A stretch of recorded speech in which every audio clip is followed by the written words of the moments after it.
प्रभु यीशु मसीह के सामर्थी नाम में आप सबों को जय मसीह की। आज के मनन का भाग हमने लिया है भजन संहिता 32 उसकी 10 आयत और लिखा है, दुष्ट को बहुत पीड़ा होगी परंतु जो यहोवा पे भरोसा रखता है वह करुणा से घिरा रहेगा। अजीजों, क्या आप इस बात को जानते हैं और क्या आप इस वचन के ऊपर विश्वास करते हैं कि जो यहोवा पर भरोसा रखता है वह परमेश्वर की करुणा से घिरा रहेगा।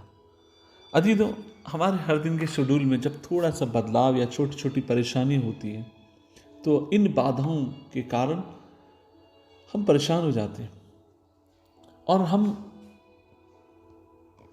इनमें कई बार परेशान हो जाते हैं कि खुदा के विरुद्ध भी आप और मैं कुड़कुड़ाना शुरू करते हैं।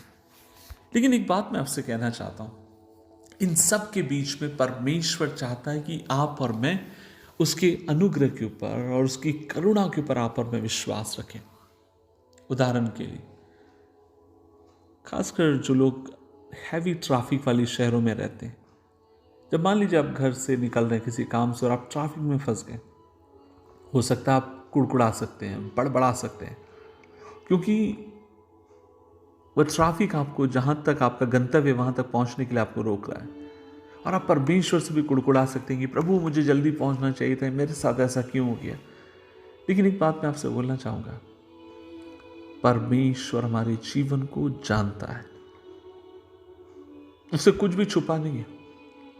ऐसी एक बात आपसे बोलना चाहता हूं, खासकर जब मैं यात्रा करता हूं, जब कभी ट्रेन लेट हो जाती है, बस लेट हो जाती है, पता मैं क्या करता हूं?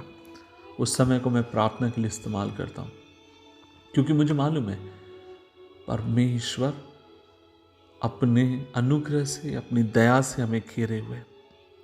आज मैं आपसे बोलना चाहता हूं, हमें परमेश्वर को अनुमति देने की जरूरत है हमारे जीवन के भीतर कि वह अपनी करुणा से आपको मुझे घेरने पाए। बहुत सारे लोग अपने आप को ऐसा पाते हैं जैसे उनसे कोई प्यार नहीं करता। कई बार अपने आप से लोग नफरत करते हुए मैंने अपने आप से लोगों को देखा है। आपके मन में तरह तरह की बात होंगी, विचार होंगे, आपको लगता होगा कोई आपसे प्यार नहीं करता, कोई आपको समझता नहीं। मेरे भाई मेरी बहन, तो कुड़कुड़ाने से, अपने समय को व्यर्थ गंवाने से अच्छा है क्या तो कुछ देर यह विश्वास कर सकता है कि प्रभु अपनी करुणा से तुझे ढांपे रहता है। परमेश्वर अपनी करुणा के द्वारा तुझे चलायमान करने के लिए विश्वास योग्य परमेश्वर है। आज मैं आपसे कहना चाहता हूं, हर दिन, खासकर इतवार के दिन, कहीं ना कहीं भारत में कलीसियाओं के ऊपर हमला हो रहा है। विश्वासियों के ऊपर, पासबानों के ऊपर, लोगों के ऊपर हमले किए जा रहे हैं, उन्हें पीटा जा रहा है, मारा जा रहा है। और तब मन में बहुत कुड़कुड़ाहट आती है। कई बार सच कहूं मैं, कई बार मन में गुस्सा भी आता है कि प्रभु कब तक इस तरीके से चलेगा, आप कब अपने लोगों का न्याय लेंगे, कब इन लोगों को, खुदावंद आप इन अपने लोगों के साथ खड़े रहकर, जो लोग तेरे लोगों को सताते हैं, मारते हैं, परमेश्वर कब आप इनका न्याय करेंगे। बेचैन हो जाता मन, बहुत सारे सवाल, और तब भीतर से एक आवाज आती है कि किशोर तुझे घबराने की जरूरत नहीं, क्योंकि तेरा प्रभु सब कुछ कर सकता है। और इस समय उन सारी बातों से बढ़कर तुझे तेरे परमेश्वर की आवश्यकता है, उसकी करुणा की तुझे आवश्यकता है, और अपनी करुणा में तेरा परमेश्वर तुझे घेरने के लिए विश्वास योग्य।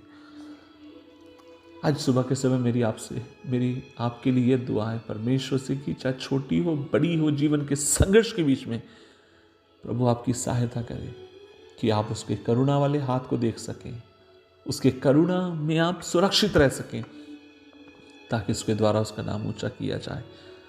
दुआ करें। प्रभु जी, हम धन्यवाद देते हैं इस दिन के लिए, और हम मांगते हैं कि तेरी करुणा में घेरने पाए।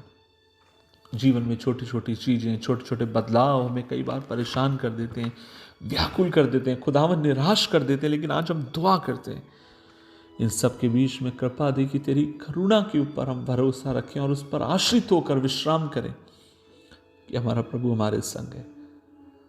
यीशु मसीह के नाम से मांगते हैं, आमीन, आमीन, आमीन। खुदा की करुणा आपके संग है, उस पर भरोसा रखें, उसमें बने रहें। प्रभु आपको बरकत दे। जय मसीह की।